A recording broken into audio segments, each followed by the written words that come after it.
अगर बात करें तो बेहद जल्दी यानी 29 जुलाई से यूपी बीजेपी जो है समरसता संकल्प अभियान शुरू करने वाली है। अगर इसके मायने देखें, इसका क्या कुछ मेन फोकस, क्या एजेंडा होने वाला है, उसको लेकर अगर जानकारी ले तो किस तरीके से यह लाभान्वित 27 के चुनाव में बीजेपी को करेगा?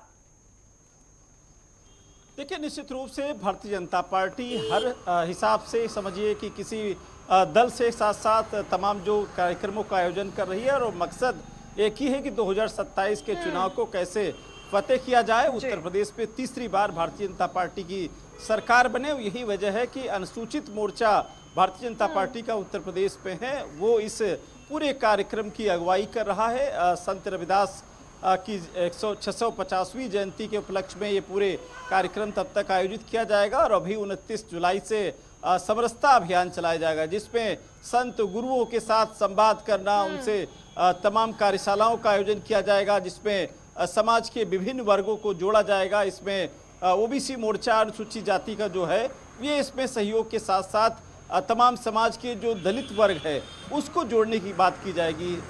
यानी जो बीजेपी पार्टी है उसका फोकस दलित वोटरों पर रहने वाला है।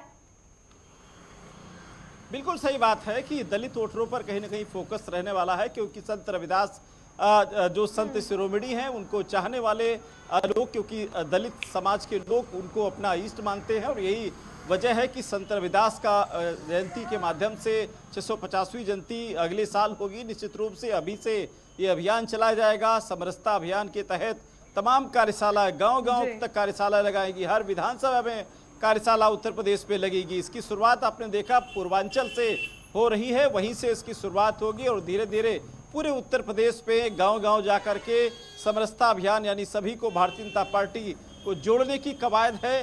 तमाम जो दलित चेहरे हैं वो भी इस अभियान में जुड़ेंगे। उत्तर प्रदेश में भारतीय जनता पार्टी के अनुसूचित मोर्चा के प्रदेश अध्यक्ष हैं अशोक रावत, वर्तमान में सांसद भी हैं और इसके प्रदेश अध्यक्ष हैं। उनकी अगुवाई में पूरा कार्यक्रम का आयोजन किया गया है। इसकी नींव हालांकि कल लखनऊ में तमाम जो इस पूरी अभियान की शुरुआत के लिए कार्यशाला का आयोजन किया गया था, उसमें उत्तर प्रदेश के भारतीय जनता पार्टी के प्रदेश अध्यक्ष उस पंकज चौधरी इस कार्यक्रम में शामिल हुए थे। अनुसूचित मोर्चा के राष्ट्रीय अध्यक्ष लाल सिंह आर्य भी इस कार्यक्रम में शामिल हुए थे।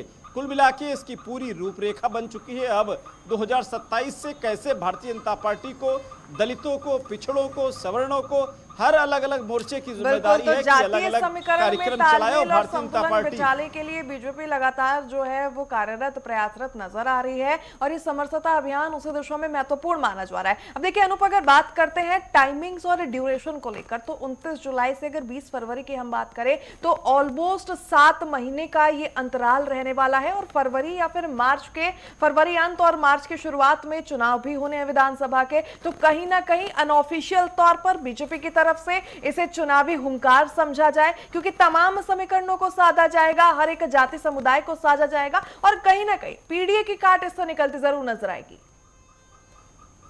बिल्कुल सही बात है। जहां एक तरफ पीडीए की काट की बात हम लोग करते हैं, वहीं दूसरी तरफ दलितों की पार्टी मायावती को जिस तरीके से उन्होंने अभी हुंकार भरा था पिछले जिस रैली में, उसके बाद आगामी भी रैली की उन्होंने घोषणा कर दी है। तो ऐसे में दलित वोटरों को साधने के लिए भारतीय जनता पार्टी ने कार्यक्रम का आयोजन किया गया है। समरसता अभियान आप समझिए कि जैसे जैसे जिला स्तर पर जब भारतीय जनता पार्टी की दलित मोर्चा पूरा अपना पूरा कार्यक्रम करेगा, उसके बाद के कार्यक्रम के बाद जो संत शिरोमणि हैं, संतों के बीच जाकर के इस अभियान को और गति दी जाएगी और फिर धीरे धीरे गांव तक भारतीय जनता पार्टी के कार्यकर्ता, वो भी अनुसूचित जाति के जो कार्यकर्ता होंगे, वो भी अपने समाज में भारतीय जनता पार्टी की जमीन को मजबूत करेंगे और आगामी आने वाले विधानसभा चुनाव 2027 के लिए भारतीय जनता पार्टी की फिर से उत्तर प्रदेश में सरकार बनी। यही वजह है कि भारतीय जनता पार्टी कोई कोर कसर बाकी नहीं रखना चाहती है, क्योंकि 2017 का जो आंकड़ा है